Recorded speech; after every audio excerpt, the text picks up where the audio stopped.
trying to prove the point that I'm a nervous wreck. I'm a worrier. I worry about things. I always have been. The pandemic is probably the best thing that ever happened to me, to be completely honest. Why? For my mental health.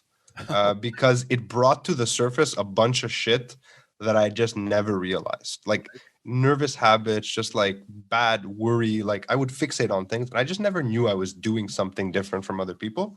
I mean, I'm not obsessive compulsive or anything. I worry about things and it stresses me out, hence the bald head probably. And I never realized there was an issue until all my irrational fears became rational. Because there's actually a fucking existential crisis happening outside. Like there's an existential threat. We don't know how bad it is, to be completely honest. But it's real. I'm not making it up. I'm not over worrying. I'm being prudent, let's say. I mean, I wear my mask. Sometimes I don't. I'm not being crazy. But it forced me to deal with all that. And I see a lot of my anxiety in my oldest kid, and she's young. I don't know if it must be genetic, man, because I don't think I ever let her see too much of it. I started seeing a therapist in October. I fought it. I was like, well, I'm going to speak to some fucking analyze this shrink guy. It is not at all what I expected it to be. And actually just this week, he's like, it's funny. He's like, I'm going to miss you. I'm like, why? Where are you dying? Like, what's going on? He's like, no, you're more or less done. Like, I got nothing left to teach you.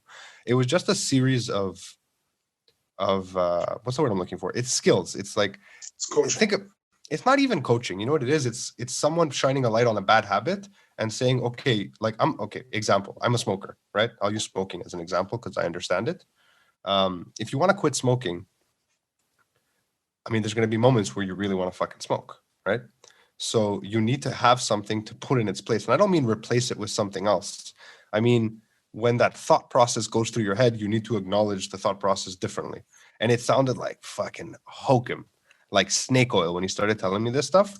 But I'm gonna be honest, like between that and behavioral therapy, like Pavlov's dogs, like ring a bell, make their mouths water.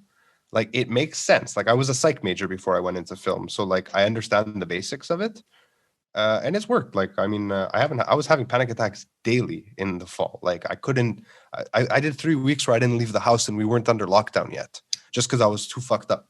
I would take her to daycare and bring her home and that's it. Yeah. And that's when I was sick. Like that's what triggered it all. I was like, that's it. I got the Rona. That's it. How I go out, man. And my wife's like, what the fuck? You just sneezed. Like, relax. But it was just like a buildup of bullshit, right?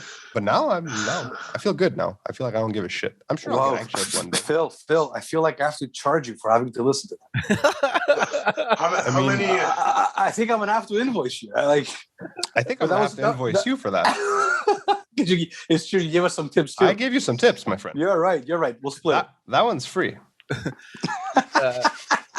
Tell me on the business side though, man. I mean, you had something. There we go, George. You could have saved all that long intro by saying entrepreneur. Okay. You know when you were struggling with the intro with Phil? I mean, it's really not that complicated. I'm self-employed. I'm a freelancer. There you go. No, pretty straightforward. He was going on and on and on. And and this, and you went into this. You're struggling, blah blah blah. Money, this 9-5. No, George loves to tease me because I had a few panic attacks during our other show that we do together. Like they weren't visible on camera, but like I was tripping balls. Like I needed to get the fuck out of there and like not be there. So George is like, bro, you're always sick. You're always sick, bro. Because like it feels like chest pressure, right? When you have an anxiety attack. So I was like, I can't breathe right. He's like, he's always sick, this guy. I don't understand. He's always sick. My in-laws take care of everything. I don't know why he's so stressed. No, nobody takes That's exactly right. Everyone knows. I meet strangers on the street. And I tell them, I go, George? They're like, no. I'm like, he's not doing shit. He's in the basement making podcasts. He's just in the basement. That's why he thinks people struggle for the money, huh? People struggle. I mean, I fucking struggle. I don't know. George made it seem, yeah? No, because what I was saying is that you had something going and like you had like a steady flow of clientele, and then at some point I was just wondering how COVID kind of changed everything up. COVID fucked me in. Wait, can we swear on this show? I forgot. Yeah, you could swear. COVID fucked me in the ass when it comes to my business. Honestly, 2019, 20. So I quit my full-time job because I used to have a full-time job. I was like a stamp guy, like in an office, you know. On your dime, by the way, so don't laugh because it was government.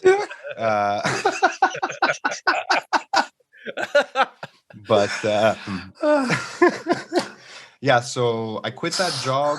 I think it was 6 years ago. So do the math, whenever that was. Mhm. I'm not good with math. I don't math good. And the first 2 years were like, I mean, I made some money. I did okay, and I had always been doing it on the side, so I was like slowly building up.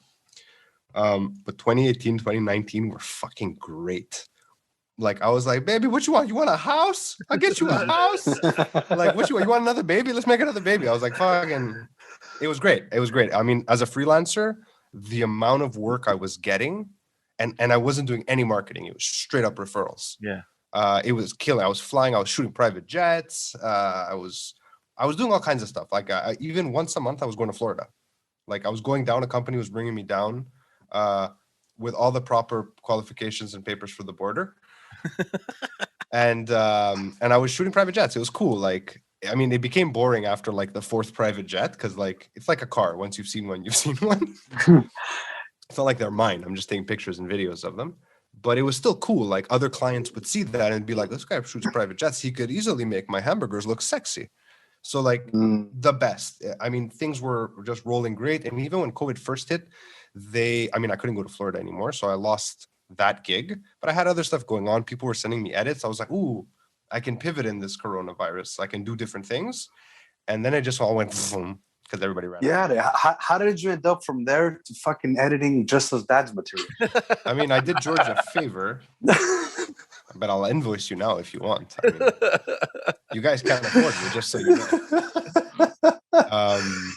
Nice. COVID makes it hard. Honestly, it's clients are scared to do stuff because they don't know where money's going to come from. Yeah. I mean, a lot of people are like, oh yeah, the economy is not doing great, but you're doing fine, right? I was like, I'm part of the economy, right? Like if nobody can pay me, because I experienced this right before the second wave where I got all this work and everyone was like, yeah, we don't have any money right now. I was like, but we did the work. They're like, yeah, can we have it anyways? Because we need it to generate leads.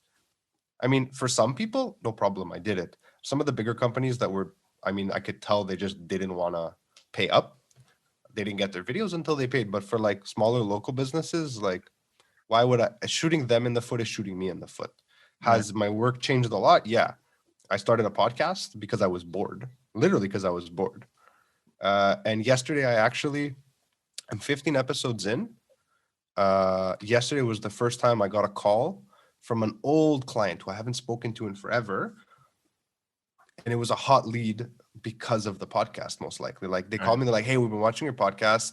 It's great. We really like it. We talked a bit. And he's like, can you make some videos for us? And I was like, there you go. If for a long time I was like, I'm not doing anything. I'm just doing this podcast. Like, well, it's fun, but it doesn't do anything. But it's actually a form of marketing. So I'm generating leads for myself. Yeah.